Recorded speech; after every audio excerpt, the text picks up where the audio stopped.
We're the American Red Devils, and we are recapping Manchester United's 3-2 win against Ipswich Town. A big 3 points for the relegation battle. Manchester United Reds, big fight in the mud. And boy, did United make a meal of it. Giving up a really early, crazy goal. Nana with another bad game. Poor Dorgu gets sent off at the end of the first half. United does score 2 set-piece goals in the first half. Gets a bit of luck on goal, one of those days. But we did show some fight in the second half, reaching for any kind of optimism you can get in this club, given where we're at. We just hit 33 points. We just hit 14th place. It's one of those seasons. It's a season of survival. We got a new manager thrown in the hot seat, and Ineos ain't doing him no favors. One player in, lots of players out. And this is what you get. The season's in free fall, but you know what? As it relates to us fighting relegation and surviving this season, because that's what it's about, surviving till the summer, staying in the Premier League, and keeping Ruben Amorim, who I'm back in the job without fucking like Sir Jim getting an itchy trigger finger like I know he's got. We got to survive this season. This is a big 3 points in survival this season, and I did see the elements of spark. No fire, but some spark in the second half from at least a couple dogs in that back line. But how you feeling, sir? How we doing? Look, big result in the relegation fight. We needed those 3 points. Ipswich in 18th. United clawing up the bottom half of the table. You know, watching United, like Roy Keane said, it's not good for your health. And watching this team and the way we play and the way we show up at home, there is no excuse this excuse factory foreman over here can come up with for why we started so shit at home to a horrible Ipswich side. It was like right away from the jump, they're enjoying their football, pinging it around, getting after our back line. It was already nervy. And these players are better than that. And this manager should have them drilled, and we should be able to play out the back. It should be crisper. And Onana, no excuses. He is gone. He has got to go. Like Onana, I didn't want it to be the case. I actually really like him off the pitch. I think he carries himself better well. Off the pitch. He's like, he's great off the pitch. Seems like he says all the right things. He does. But man, with goalkeepers, it comes down to do they have it or they don't. And you know, to the end of the line, De Gea, I don't think he had it at the end to be in the role at United, but like, was Onana a better upgrade? For me, no. So, you know, I did romanticize about the good days of Spanish Dave, you know, when we saving the Titanic at Arsenal, and he did give that elite shot-stopping power. No, he was. But a keeper has to be rock steady, sir. Bringing it back to the Teenage Ninja Turtles, you just got to be like adding value back there, and Onana is letting it in. And I just feel like that is one position where it's just like, right, that's got to be changed. Bayandier's injured. We can't even bring him in. So, and also you play the mind games with keepers, but this is getting ugly and it's bad. And you start like that, the team's on the back foot.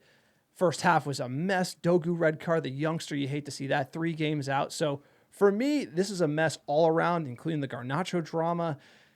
It's not getting better. I didn't see a spark. I mean, like Magoo, fine. The guy is figuring out he's got a giant slab head and he can head it into the goal. That's a great positive, but it's not. Herxey ain't doing nothing. The attack is sputtering. There's drama in the locker room, and we can't even show up at home against one of the worst sides in the league. So, sir, it's just I'm staring at it, and it doesn't look great, but I love the result, and you got to be buzzing that we're not going to actually be in a relegation fight. So once you get over that, then you're like, it's actually horrible to watch week in, week out. So if you are watching, you're a disease, you know, you're sick.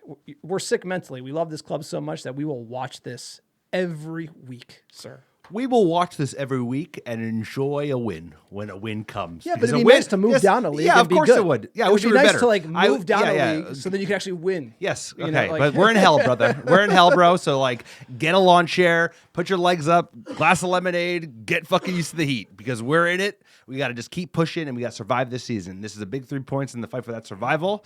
I don't know what to tell you. I got nothing. I got no magic rainbows in my back pocket that are gonna like save this club, both financially, because at the end of the day, we are in a financial crisis that's bleeding onto the pitch of 20 years of Glazer mismanagement. Now Ineos is the front of that, and Ruben Amorim is really the front of that, taking all the shots, getting thrown in mid-season. It's now or never. But hey, I'm gonna focus on positive. Positive is we're gonna get a new goalie in the summer. That's almost a certainty. And all the back 3 showed fight. I saw Ugarte fighting players, and like I finally saw players backing each other up. I haven't seen that in years at United. Even when we were winning cups, bro, it's like nobody was backing each other up. So in a season where you're lying down facing the mud, any sign of light is worth grabbing onto. And I'm sorry, I'm too hopium. This guy shut down the excuse factory We moved All across the L's street. finally got a break, and now you opened up the hopium mine. You got them breaking their backs, mining the hopium for this team. Keep digging, baby. Keep Like, digging. Like this guy, I finally saw a fight. 18th place Ipswich at home. It's like how low? I don't know what to tell you, bro. I don't know. I'll say that hopium. They're digging deep in those hopium mines for those little Deeper, nuggets of like hope. more. Because right now, I don't think we've hit the bottom just yet, sir. We have not hit the bottom. I think we could very easily get relegated next season. You want to support us? It's been a hell of a season. Check us out on YouTube. If you're listening on iTunes or Spotify, go to YouTube, search American Red Devils, like, subscribe, comment. It's free. It helps the channel, helps the American Red Devils, the ARD Army.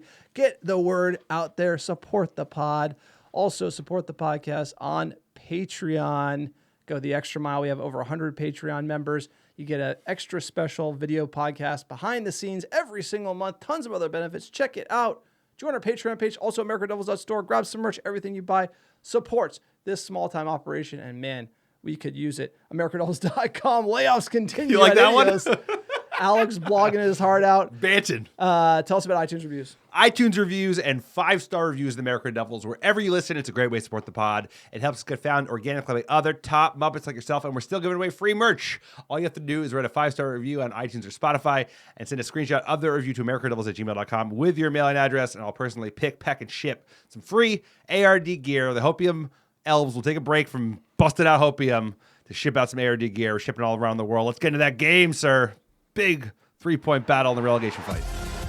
All right, let's get into the starting 11. We have Onana in net, Euro, Magoo, Delit back line. We had Dorgu at left wing back, Bruno Ugarte midfield 2, Delo at right wing back, Herxey up top, Xerxes, Hoyland, and Garnacho. What are we thinking here? You know, I think all things considered, given the level of injuries we have and the thinness in squad and how it's like a hodgepodge of a team, it's an 11. You know, we have a left wing back and a right wing back playing on their respective sides. I had concerns about Herxey, mainly because of Hoyland. But yeah, that's an 11 that it's not, at least we have 3 center backs. You know, Maz went down too. Jesus Christ, the injuries never stop. But yeah, I had no problem with this 11 given the circumstances. What were your thoughts when you saw it? Yeah, I think you got to split up Xerxes and Hoyland. I think both of them do not complement each other on the pitch. So if you put Bruno up front and then put Casemiro in the midfield, I mean, this is Ipswich, right? You could also put Eriksson in for Xerxes and then have him play with this Danish teammate. Hoyland, I think there's options there, and it's just not. I feel bad for them almost that he's just doing it every Especially game, Hoyland. and it's really rough to see because Xerxes doesn't have that pace to like beat a man and put it across. Hoyland needs those crosses. Garnacho has it. Xerxes doesn't complement that, and you can just see it. Just the front and this attack just doesn't really work. We did see Dorgu Garnacho connect a little bit. Most of the attack was going down the left hand side, but man, I feel bad for the Herxey combo. So you want to get into that first half? Yeah. I mean, you got to feel bad. He's still our player. I feel bad for Hoyle. He looked lost today. I mean, like he literally. We'll get into it. United start and then the half in the worst ways possible, and it didn't take long in the 4th minute. United just making a meal of it. You know, you're not going to see many easier goals in this one.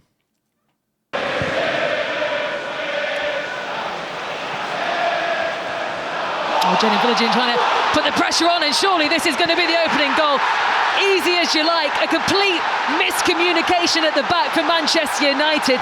A mistake gifted to Ipswich Town, and they take it 1-0. Incredible. It's a hopeful ball from Sam Morsey, but the miscommunication at the back from Manchester United between the goalkeeper. This team, bro, it's going to kill us. It's going to kill you. Okay, give me your thoughts.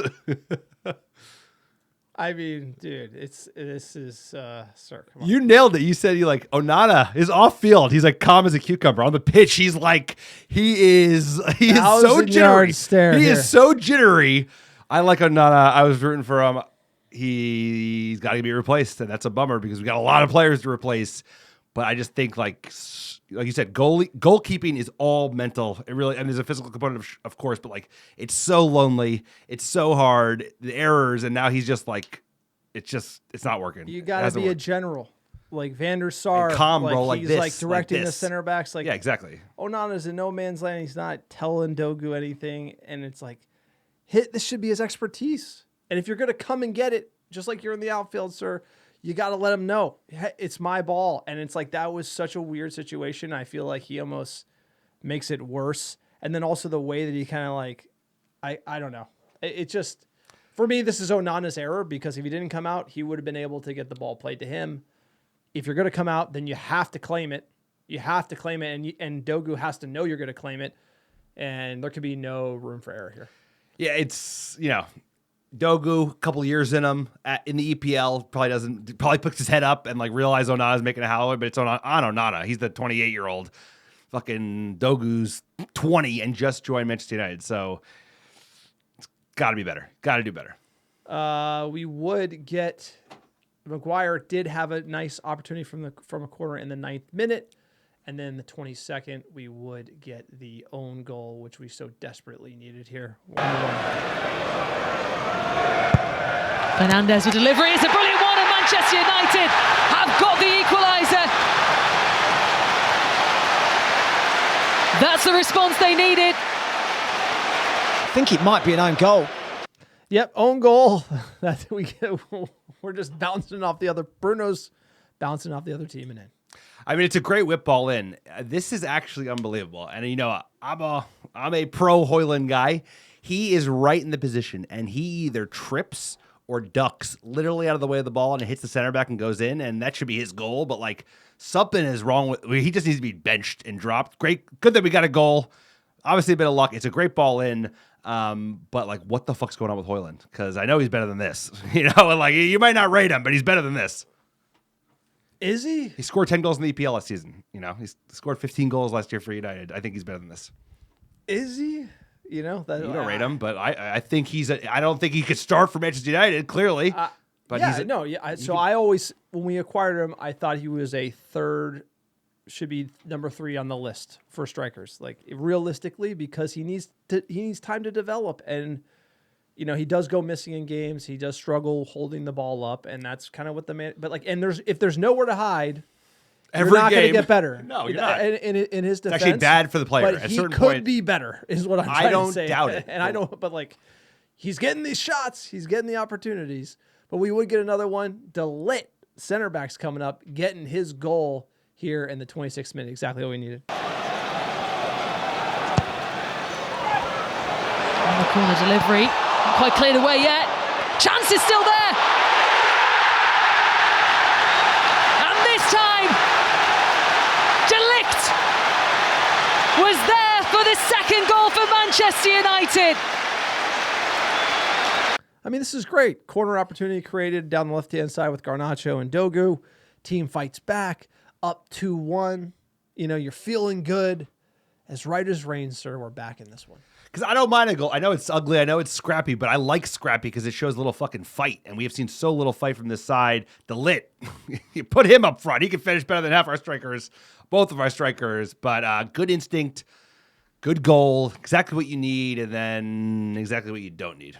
Yeah, it's, to be fair, it's wet, it's raining, it's high pace, but Dorgu goes in, rash. As soon as I saw the full speed replay, I was like, that's straight red. Studs up on the leg, outstretched leg. That's it. A youngster made an error. Obviously slow motion makes it look way worse than it is, but it is studs up. It is on the mid part of the shin, and there's no way around this one for me. I think it's a straight red. I mean, it's a red when you look at it with VAR, but at the end of the day, it's like this happens every other EPL game. Like VAR decides to look at some and not. So at the end of the day, this is a red, but VAR has no consistency in the EPL, and that's why the refereeing in the EPL is the worst in the Big 5 leagues by a mile. I think this tackle, it happens every other game, bro. They VAR clip you is inconsistent, but it's like glancing blows on the shin pad. This was literally like studs. Declan Rice did this like 2 weeks ago. They didn't even look. Like Liverpool do this like every other fucking game, bad. bro. VAR's bad, but it has nothing to do with it's a red. I'm not saying it's not a red card. I said it was a red card, but there's no consistency in VAR. Poor Dorgu, because we need him because he actually looked good. The worst part is the fact that Dorgu's out for 3 games because he's a player. Straight red, and also his confidence too as a youngster. Going through this, but having a win. So Roy Keane said, hey, you get a red card, then you get a win. Then That's true. It doesn't really matter. So I'm glad we ended up pulling it out here. It would get nervy because Ipswich would equalize in the 47th minute here. Goddamn, Ipswich. Trilogy. Yeah, needed the tap in. Oh, they've got it. Well, Jaden Philogene, who was on target for the first goal for Ipswich, and they've got their second equaliser just before half-time. What a time to score. I think gets a touch on it. So weird. Bad from Onana again. Just bad. Yeah, I mean, Maguire has a chance to bail him out. Does not. Onana, we've seen this a bunch of times. Not good enough.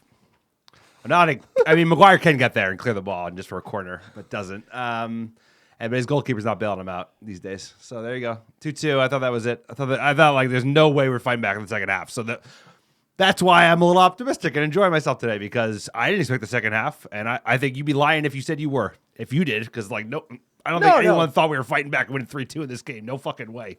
47th minute, second half. Harry Maguire. Let's go. There, and there's the goal. Harry Maguire. What a start for Manchester United in the second half. Down to 10 players. But Manchester United have the lead again. All right, you know who doesn't give up on this team? Harry Maguire doesn't give up. No matter how bad it is, no matter how ugly it is, he's there in the mud fighting, and that's it's a great characteristic of him. We needed this one. I celebrated this pretty strongly because, man, that first half was brutal to just get through, and to come out and actually get a goal versus concede a goal was against the tide of expectations and something we needed. We did. We needed the second half. I think the second half was big for the club, big for the players.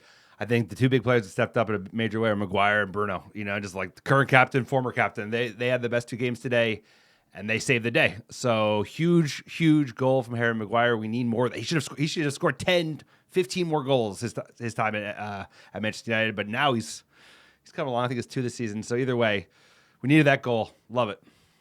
Yeah, shots on target. United had 6 to Ipswich's 3. They had more of the ball, but again, the red card was a huge factor in the game. But it does mean that we leapfrog Everton in the table, 14th, Ipswich 18th on 17. We got quite a bit of daylight, sir, so we are pretty good as it relates to finishing in the bottom half of the table. It's not where you want to be, but the fact we're not having a serious relegation discussion is a net positive. But what do we know? Let's check in with the main man and the manager. What do you have to say? A difficult week of football. Do you take satisfaction not just from the win, but the fact that you provided the supporters with an entertaining game? I think this is really important. Well deserved by the fans. The support was amazing, and I felt that since the day one, they just want to see a team fight until the end, no matter what the situation. And I think we did that today. And you have that feeling of connection with the fans. All the things in the game were against us, and we fight through that, and was a good win for us.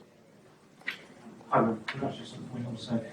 When you took kind of handover, what was the thinking behind that? And did you have permission to go into the dressing room as well? Oh, I was cold and wet. Maybe the thinking was that we were play more in the 5-3-1. I know that is a risk because you are taking one, maybe the only player now that he has 1-against-1 in pace. But I felt the team was okay in controlling of the game, almost in the half time. And then we make the substitution, and we had to choose someone to go out. We have to think about set pieces also, so it was my choice. That must be very pleasing that if you thought about set pieces, you've got 3 goals. Yeah, but before we get into the drama with Garnacho, look, he said the players got to fight, sir. You talked about it. The fight, getting the goal from Maguire, huge. I didn't think we would get the win. I thought we would get the draw if we were lucky. But the 3 points is big for United. Can we build on it? Is it going to get better? Dogu's not available. Now he's out of the FA Cup against Fulham. Sir, we don't get to see him play. Players out of position. Arsenal. And Maz with the injury. I feel like things really changed when he came on. Also, Casemiro came on for Højlund there. So we're really thin. The team's hanging on.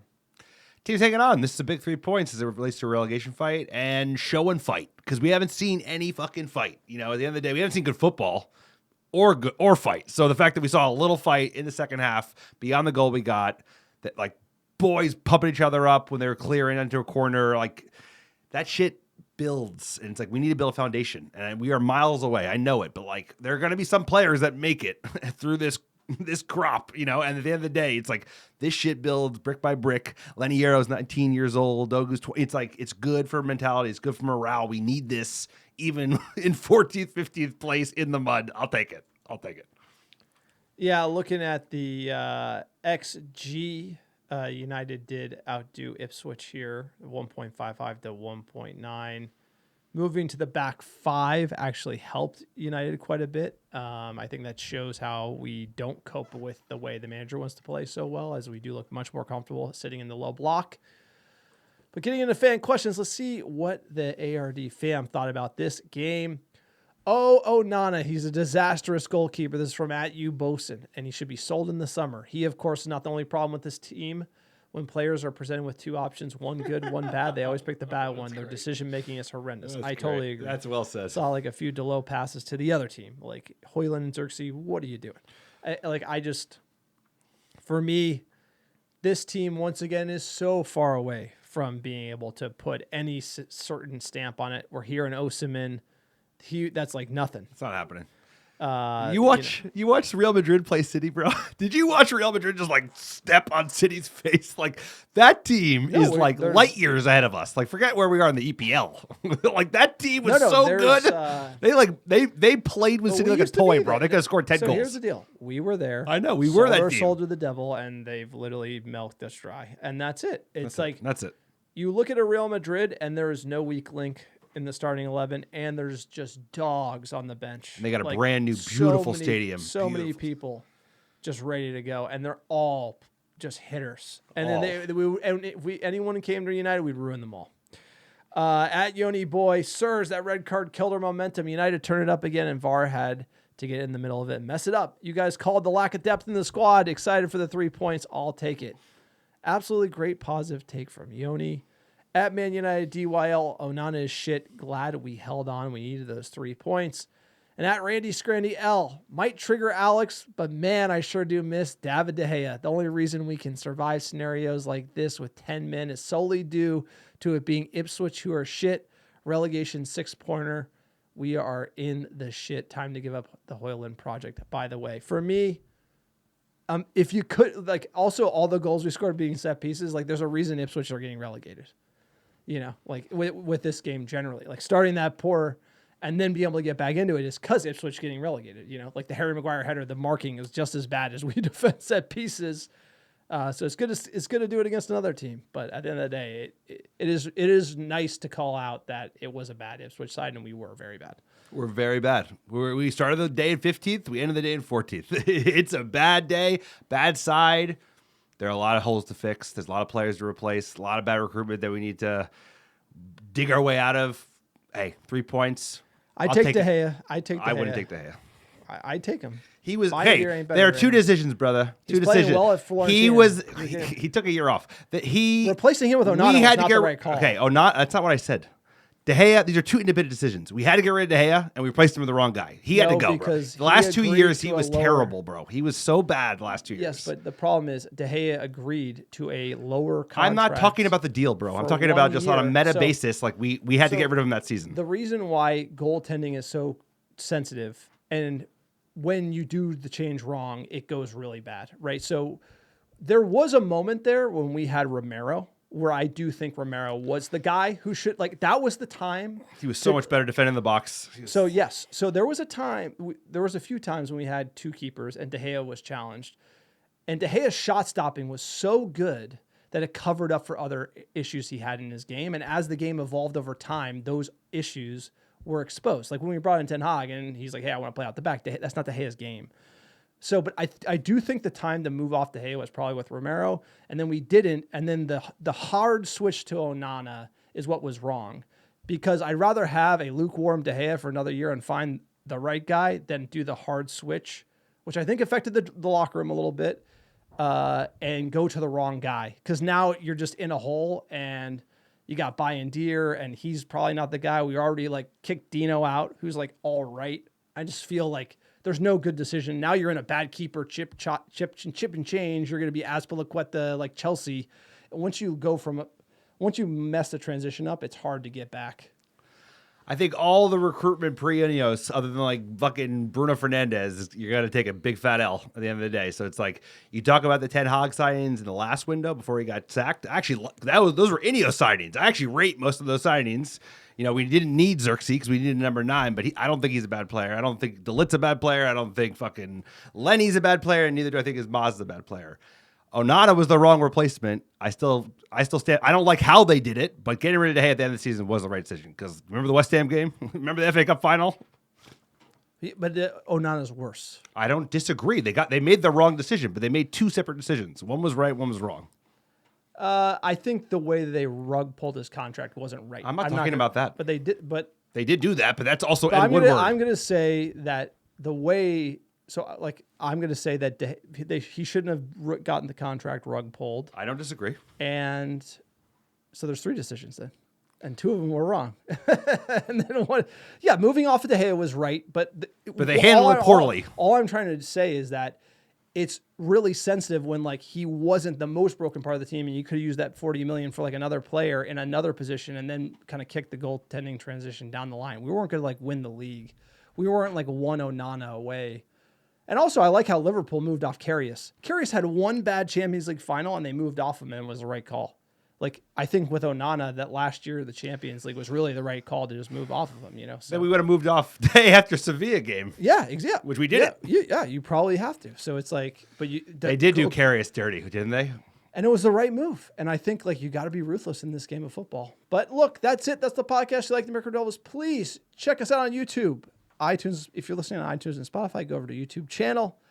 Like, subscribe, comment below. It's free, helps us get found. Also, check out our store, americanreddevils.store, americanreddevils.com. You can tweet us on Twitter at USA Red Devils. Sir, give us our top 10 downloads last 7 days. Number 1, how you doing? How you doing? Chicago, Illinois, Dublin, Ireland, Melbourne, Australia, Brooklyn, New York, Los Angeles, California, Oslo, Norway, New York, Houston, Texas, San Diego, California, last but not least, Manchester, England, where we will be not too shortly, sir. United, whoo, tough times, don't last. Tough clubs do. This is a tough club. We're in a bad moment. Let's hang in there. Could get worse. Probably will get worse. And at least we have each other. At least we have the American Red Devil community. We appreciate it.